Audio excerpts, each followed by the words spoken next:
Hello, good morning students. आप सब कैसे हैं? My self Anil Kumar Swami, welcome on my YouTube channel Swami Anil maths. अपना टॉपिक चल रहा था height and distance. Height and distance में अपने 3 पार्ट क्या कर लिए थे, कंप्लीट कर लिए थे। अब आगे की 4th पार्ट में देखो, example number 4, very very important question है, ध्यान रखना। इसमें क्या कर रहा है, there is a small island, एक स्मॉल क्या है, island in a 100 metre wide river. एक कितनी चौड़ी रिवर है, 100 मीटर। तो 100 मीटर वाइड रिवर ये बना दी, ठीक है। इसकी लेंथ कितनी दे रखी है उसने, 100 metre. Okay, first line complete हो गई।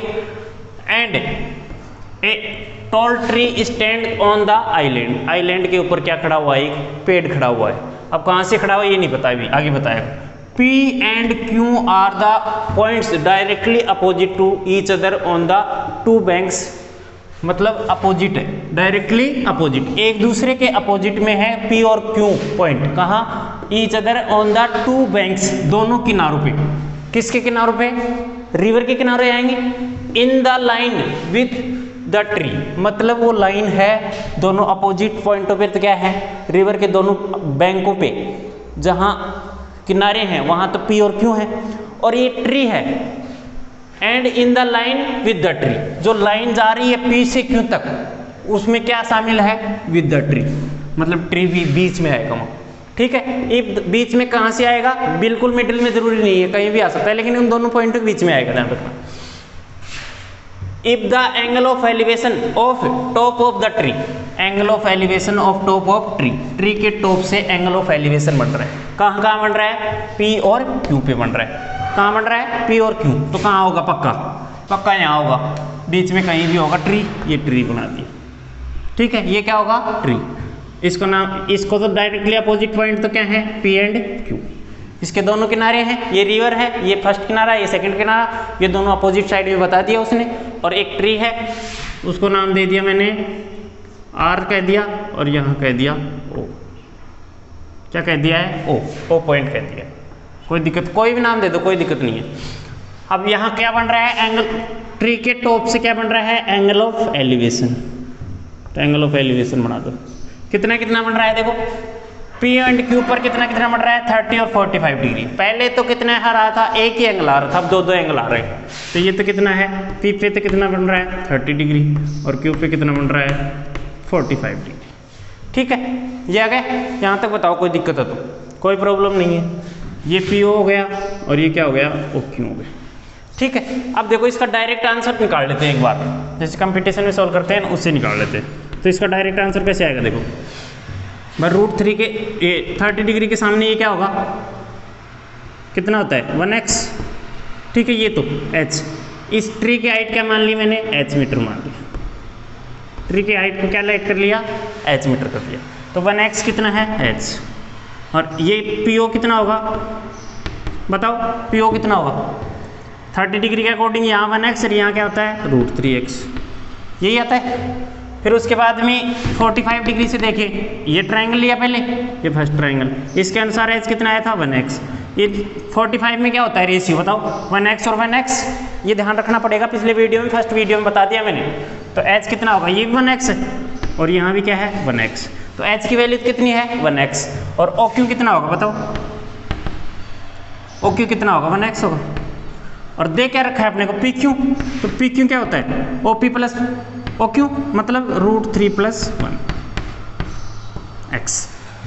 अब दे क्या रखा है, √3 + 1x की वैल्यू कितनी दे रखी है, 100 मीटर। और फाइंड क्या करना है, h, मतलब 1x की वैल्यू निकालनी है। तो 1x की वैल्यू निकालेंगे तो क्या आ जाएगा, 100/√3 + 1, ये आंसर आ जाएगा, ठीक है। इसका रेशनलाइज करेंगे अपन, बाद में करेंगे, ठीक है। तो अपना आंसर याद आ गया अपने को, ये रफ में करना है आपको काम। आंसर कितना आना चाहिए अपने पास, 100/√3 + 1। तो आंसर चेक कर सकते हैं यहाँ से आप, 1 मिनट लगेगी। अब इसका सॉल्यूशन करता हूँ। तो इसमें आपको लैंग्वेज लिखनी है, देखो अब इसमें मैं लैंग्वेज लिखूंगा तो बहुत टाइम लग जाएगा। मैं बोलूँगा क्या लिखना, let RO = tree with length h metre, with length h metre. फिर angle of elevation at point P = 30 degree, फिर and angle of elevation at point Q is equal to 45 degree. और नीचे लिखना विड्थ ऑफ रिवर ब्रैकेट में PQ is equal to 100 metre. ये लिखनी है 4 line. उसके बाद में स्टार्ट करना है सॉल्यूशन। उसके बाद में एक ट्रायंगल ये ले लेना और दूसरा ट्रायंगल ये ले लेना। तो फर्स्ट वाला ले रहा हूँ इन राइट, वो 4 लाइन बोली, उसके बाद से स्टार्ट करना है, ध्यान रखना है। इन राइट एंगल्ड ट्रायंगल, इसका नाम लिख दो। ये 90 डिग्री होगा, ये 90 होगा कि नहीं होगा बताओ? इधर 90 होगा और उधर भी क्या होगा 90 डिग्री, और ये 90 डिग्री में ही लगेंगे, ध्यान रखना। तो कौन सा ट्रायंगल? ROP या POR, ठीक है। इसमें राइट एंगल ट्रायंगल में बताओ क्या होगा? tan theta is equal to perpendicular upon base. Perpendicular क्या होगा? H। परपेंडिकुलर क्या होगा? H ही तो होगा, या फिर OR लिख दो एक बार, अपॉन OP। बताओ, ये ट्रायंगल ले रहे हैं, इसको भूल जाओ अभी। इस ट्रायंगल में थीटा के सामने क्या होगा? परपेंडिकुलर, तो परपेंडिकुलर OR, और जो बच गया वो क्या है? बेस। बेस क्या होगा? PO, ठीक है। tan थीटा क्यों लगाया? क्योंकि ये नीचे वाला टोटल दे रखा है अपने को। टोटल ये निकाल लेंगे, एक ये निकाल लेंगे, और दोनों क्या कर देंगे? ऐड कर देंगे। अब देखो tan कितना है थीटा इस ट्रायंगल में? 30 degree is equal to OR बताओ, OR की वैल्यू कितनी है? H अपॉन OP बताओ, OP नहीं दे रखा है तो OP की जगह OP। आपको नीचे लिखना है, मैं इधर लिख रहा हूँ, जगह नहीं है। tan 30 की value 1/√3 is equal to H upon OP। Cross multiply करोगे तो OP इज इक्वल टू कितना आ जाएगा? H√3 metre. कितना आ जाएगा? H√3 मीटर आ जाएगा। क्या आ गया? ये OP आ गया, ठीक है। आगे देखो दूसरा ट्रायंगल ले लो। इन राइट एंगल ट्रायंगल, कौन सा? दूसरा कौन सा है? OQR। OQR में पहले ये लिखोगे tan theta is equal to perpendicular upon base is equal to, यहाँ क्या आ जाएगा? परपेंडिकुलर बताओ, यहाँ परपेंडिकुलर, यहाँ base is equal to perpendicular, इसके सामने 45 डिग्री कितना है? H मतलब OR upon OQ। tan theta की जगह कितना आएगा? 45 डिग्री, तो tan 45 degree is equal to OR कितना है? H upon OQ। ये कितना होता है? 1, तो 1 is equal to H upon OQ। तो यहाँ से OQ निकालोगे तो कितना आ जाएगा? H मीटर आ जाएगा, ठीक है। यहाँ से OQ निकालोगे तो क्या आ जाएगा? H metre. और अपने को फाइंड क्या करना है? अपने को H की वैल्यू फाइंड करना है। अभी आंसर नहीं आया अपना, OP आ गया और OQ आ गया, तो इधर लिख रहा हूँ। अब दे क्या रखा है अपने को? PQ, और PQ क्या होता है? OP प्लस OQ का सम होगा कि नहीं होगा? रख दो वैल्यू। तो PQ तो कितना है? 100 इज इक्वल टू OP कितना है? OP बताओ, H√3 प्लस OQ बताओ H क्या ले लिया? कॉमन,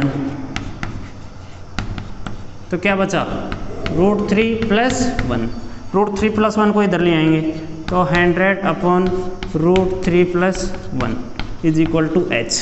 तो H की वैल्यू कितनी आई? H is equal to 100 upon √3 plus 1। ये आ गया, लेकिन रूट की वैल्यू नहीं थी, और उसमें भी आंसर यही आ रहा था अपना। अपन ने चेक किया था ना, उसमें भी देख लो यही आंसर आ रहा था। लेकिन ऐसा रूट में नीचे आए वैल्यू, तो क्या करेंगे? इसका रेशनलाइज करेंगे, ठीक है। 9th क्लास से चल रहा है रेशनलाइज, 8th में भी है थोड़ा सा। तो √3 प्लस 1 से क्या करेंगे? ऊपर नीचे मल्टीप्लाई, माइनस से इसके अपोजिट साइन से करेंगे, √3 माइनस 1 से। तो H इज इक्वल टू कितना आ जाएगा? √100 ब्रैकेट √3 माइनस 1। इसको करोगे तो a plus B A minus V, A square minus B square, तो a का स्क्वायर 3 माइनस 1 2 आ जाएगा। तो 2 से डिवाइड करेंगे तो कितना आ जाएगा? 50 ब्रैकेट √3 माइनस 1। ये आंसर आएगा अपना मीटर, ठीक है। ये किस में आएगा? Metre. That is your answer, ठीक है। तो ऐसे करना है। ऐसे क्वेश्चन इंपॉर्टेंट तभी है, ऐसे क्वेश्चन आएंगे 3 नंबर तभी देगा आपको, क्योंकि 18वां क्वेश्चन है, 3 नंबर का क्वेश्चन है, तो इतना बड़ा आएगा तभी टाइम लगेगा। नहीं तो छोटा सा तो आप तुरंत कर दोगे। ठीक है, तो इससे आगे देखो, इससे आगे दो छोटे छोटे लिखे द वर्टेक्स। ये क्वेश्चन नंबर कौन सा है? 6। वो कौन सा था? एग्जाम्पल नंबर 4 था। इसमें क्या कह रहा है देखो, the vertices of two poles, दो पोल्स हैं whose heights are 20 and 40 metre. दो पोल हैं, उनकी हाइट कितनी है? 20 मीटर है एक की, और दूसरी कितनी है? 14 मीटर, 14 मीटर। ठीक है, करने की कोशिश करो आप। लिखा हुआ है आपके सामने, are tied with a wire. दोनों के दोनों पोल किससे टाइड हैं? वायर से बंधे हुए हैं। किससे बंधे हुए हैं? वायर से बंधे हुए हैं। दोनों के टॉप से वायर बंध रहा है, ऐसे मान लो आप, क्योंकि नीचे तो कटे हुए हैं, तो कहाँ वायर टाइड होगा?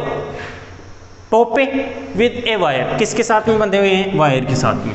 If wire makes an angle of 30 degree with the horizontal line. देखो, दो क्या है? पोल है, एक तो बड़ा है एक छोटा है। किधर बना लो, ये छोटा बना दिया और ये क्या बना लिया? बड़ा बना दिया। ठीक है, अब दोनों का नीचे वाला तो सरफेस सेम रहेगा दोनों का, क्योंकि ये गाड़ दिए गए हैं यहाँ। एक तो कितना है? 14 मीटर। अब इसको मिलाओ इससे में, तो ये हाइट तो कितनी बचेगी अपने पास? 14 मीटर, और ये कितनी बचेगी? 60 मीटर। समझ में आ रहा होगा आपको? भाई ये तो इसके बराबर ही तो रहेगी, ये 20 मीटर का है, तो 6 तो ऊपर और 14 इसके बराबर होगा। अब देखो, ये किससे बांध दिए गए हैं? एक वायर से बांध दिए गए। अब वायर कहाँ बंधेगा? दोनों के टॉप से बंधेगा, ध्यान रखना, ये कॉमन सेंस की बात है, ध्यान रखना। कहाँ से बंधेगा wire? Are tied with a wire. Wire के साथ क्या कर दिए जाते हैं? टाइट कर दिया। If wire makes an angle of 30 degree. अपना दिमाग नहीं लगाना है, ध्यान रखना। इसमें जो बोल रहा है लैंग्वेज को समझना है। ये थिंकिंग के क्वेश्चन है, लैंग्वेज के क्वेश्चन है। किसके साथ में बना रहा है? 30 डिग्री का angle. If wire makes an angle of 30 degree with the horizontal line. अब ये वायर तो यही है, तो एंगल वायर पे बनना चाहिए। अब यहाँ तो बनेगा नहीं, क्यों? क्योंकि वायर आ ही नहीं रहा। कहाँ आ रहा है वायर? यहाँ आ रहा है, तो कहाँ बढ़ेगा एंगल? 30 डिग्री। और इसमें ना एलिवेशन बोला है क्या? एलिवेशन नहीं बोला है, तो नहीं बोला है तो एलिवेशन बनेगा पक्का। नहीं बोला है, एलिवेशन बोलेगा तो बनेगा, और नहीं बोला है तो भी कौन सा बनेगा? एलिवेशन। डिप्रेशन कभी नहीं बोलेगा, डिप्रेशन कभी नहीं बनेगा जब बोलेगा नहीं तो। अगर इसमें डिप्रेशन देता तो ये अपन डिप्रेशन बनाते। अगर एलिवेशन कहीं नहीं दिया तो कौन सा बनाएंगे? एलिवेशन ही बनाएंगे। नहीं देगा तो, अगर देगा तो डिप्रेशन पक्का देगा आपको, बनवाएगा तो। ठीक है, डिप्रेशन एंगल बनवाएगा तो पक्का देना पड़ेगा उसको, वरना एलिवेशन में आपको बिना दिए भी बनवा सकता है। ठीक है, with the horizontal line then find the length of wire. Wire की क्या निकालनी है अपने को? लेंथ निकालनी है। तो जो निकालनी है उसको क्या मान लिया मैंने? x मान लिया। ठीक है, जो निकालनी है उसको क्या मान लिया? x मान लिया। तो नाम दे दो इसको a, इसको b, c, d, e। Language लिखनी है, बोल रहा हूं मैं। लेट करोगे, let A B is first pole equal to with, ऐसे लिख दो, A B is first pole with height of 14 metre and C E is second pole with height 20 metre. ठीक है, उसके नीचे A E is a wire with length x metre. ठीक है, इसकी लेंथ कितनी मान ली अपन ने? x मीटर मान ली। और angle of elevation with wire, wire के साथ में, वायर के साथ में कितना है? 30 डिग्री एट पॉइंट ए पे बन रहा है कितना? 30 डिग्री। इतना लिख दो। अब देखो, ये है, ये है। अब अपने को क्या ज्ञात करना है? x। तो इसी ट्रायंगल की जरूरत अपने को तो और जरूरत नहीं है। बताओ है क्या? और जरूरत नहीं। और ये पक्का क्या होगा? 90 होगा। बताओ होगा कि नहीं होगा? भाई पक्का ही होगा 90। ठीक है, अब देखो, एक बार तो डायरेक्ट कर रहा हूँ। 30 डिग्री के सामने क्या होगा? कितना होता है? 1x। 1x तो ये है 6। 1x की वैल्यू कितनी है? 6। तो x की कितनी आ जाएगी? 6 ही है x की। 1x मतलब x की वैल्यू कितनी है? 6। और फाइंड क्या करना है? अब ये वाला x मत समझना है, ये और कुछ मान लो यहाँ। ठीक है, ये वाला x नहीं, ये x माना है। चलो यहाँ 1 मान लिया, ओनली 1 यूनिट मान लिया। 1 यूनिट की वैल्यू कितनी है? 6 है। और फाइंड क्या करना है? ये ज्ञात करना है। और इसका रेशियो कितना होता है? इसका ये 30 के सामने 1x, ये कितना होता है? √3x, और ये कितना होता है? 2x। ये तो होता है भाई 2 यूनिट लिख दिया यहाँ 3 यूनिट, √3 यूनिट और यहाँ 1 यूनिट। तो 2 यूनिट की वैल्यू बताओ कितनी होगी 12। आंसर कितना आएगा अपना 12 आएगा। ठीक है, आंसर कितना आएगा 12। आंसर पता लगा लिया, वो रेशियो से निकाला है, बताया था ना मैंने। 30 के सामने 1x होता है, नीचे वाला क्या होगा √3x और ये कितना होगा 2x होगा। अब यहाँ से इन ट्राइंगल पूरी लैंग्वेज लिख दिया हो, उसके बाद में in triangle in right angle triangle कौन सा ADE में। तो ADE में बताओ क्या होगा, ADE में क्या होगा tan थीटा। tan थीटा नहीं लगेगा, tan थीटा भी लगा सकते हो आप, लेकिन tan थीटा समझ में नहीं आएगा। ये एंगल है, ये क्या है परपेंडिकुलर और ये क्या है हाइपोटेनस। तो परपेंडिकुलर और हाइपोटेनस में कौन सा होता है sin थीटा। तो sin theta is equal to क्या होता है परपेंडिकुलर अपॉन हाइपोटेनस। पूरा लिखोगे आप। परपेंडिकुलर कितना है DE अपॉन हाइपोटेनस बताओ x या AE लिख दो अभी। तो साइन कितना 30 डिग्री। ठीक है, 30 degree is equal to D कितना है, डी बताओ 6 अपॉन ए कितना है, ए कितना है x, ए कितना माना है, ये कितना होता है 1/2 is equal to 6 upon x. Cross multiply करोगे तो x is equal to 12 metre. तो क्या लिखोगे, hence length of wire will be 12 metre. ठीक है, कितनी होगी 12 मीटर। ये आंसर आ गया, छोटा सा क्वेश्चन था, कोई दिक्कत नहीं। अगला देखो, a bridge over the river, एक ब्रिज बना हुआ है, किसके ऊपर, रिवर के ऊपर ब्रिज बना हुआ है। एक नदी है, उसके ऊपर कितना क्या बना हुआ है, एक ब्रिज बना हुआ है। अब कैसा है ब्रिज, देखो इसमें थोड़ा सा दिमाग लगाना पड़ेगा, इनके फिगरों में थोड़ा सा माइंड लगाना पड़ेगा, बाकी सिंपल है क्वेश्चन। ये फिगर बन जाएगा आपका, आंसर आ जाएगा। ए ब्रिज ओवर द रिवर, एक रिवर के ऊपर क्या बना हुआ है, ब्रिज बना हुआ है। Max an angle of 45 degree, वो कितना डिग्री बना रहा है एंगल, 45 डिग्री का बना रहा है। कौन बना रहा है, ब्रिज खुद बना रहा है एंगल, कितना बना रहा है 45 डिग्री का। तो देखो ये रिवर मान, क्या है रिवर, ये रिवर है, ये पानी जा रहा है। ठीक है, ये रिवर बनी हुई है। अब देखो, a bridge over the river, river के ऊपर क्या बना हुआ है, ब्रिज बना हुआ है। With the bank of river, 45 degree बना रहा है, किसके साथ में बना रहा है, with the bank of river, किनारों से बना रहा है। ये बैंक है, ये किनारा है और एक ये किनारा है। वो ब्रिज किसके साथ में बना रहा हुआ है एंगल 45 डिग्री, किनारों के साथ में बना रहा हुआ है, दोनों किनारे हैं उनके साथ में बना रहा है। If height of bridge, height हटा दो यहाँ से, यहाँ लिख देना length, length of bridge over the river, river के ऊपर जो ब्रिज है उसकी लेंथ कितनी है 150 मीटर। अब देखो, देखो इसमें अपने को ये रिवर जा रही है, इसके ऊपर बनाते हैं, क्या बनाते हैं, ऊपर बनाते हैं, नीचे टच नहीं होता है, लेकिन यहाँ फिगर बनाएंगे तो टच करना पड़ेगा अपने को। तो वो ब्रिज होगा, वो 45 डिग्री के एंगल पे होगा, ऐसे होगा कुछ। ठीक है, ये ब्रिज बनाया है, ऐसा मत समझना ये टच नहीं होता है, यहाँ फिगर में आपको टच करना पड़ेगा। और कितना डिग्री बनाना है अपने को 45 डिग्री बनाना है। तो ये 45 डिग्री, ठीक है। और ये क्या कह रहा है, इफ लेंथ, हाइट हटा देना क्योंकि हाइट क्या होती है सीधी, length of bridge over the river is 150 metre. ये कितनी दे रखी है अपने को 150 मीटर दे रखी। ठीक है, इसको इससे मिलाओगे 90 डिग्री बनाना है, नाम दे देना इसको A, इसको B, इस पॉइंट को क्या दे देना C। ठीक है, आ जाएगा। उसके बाद में then width of river, river की क्या निकालनी है, विड्थ, चौड़ाई निकालनी है, मतलब ए बी निकालना है। तो कर लोगे आप, आपको खुद को करना है, मैं डायरेक्ट बता देता हूँ आंसर कैसे आएगा। ये 45 डिग्री के सामने 1x, ये भी 1x, ये कितना होगा 1 का स्क्वायर √2x। तो √2x की वैल्यू कितनी है 150, और निकालना क्या है 1x ही तो निकालना है। तो 1x कितना होगा बताओ, 150 अपॉन √2, क्या कर देंगे रेशनलाइज, √2 से √2 क्या करेंगे मल्टीप्लाई, नीचे 2 आ जाएगा, कितना आ जाएगा 75 √2 मीटर। ये आंसर आ जाएगा अपना। ठीक है, thank you, have a nice day. मिलते हैं अगले वीडियो के साथ। थैंक यू दोस्तों।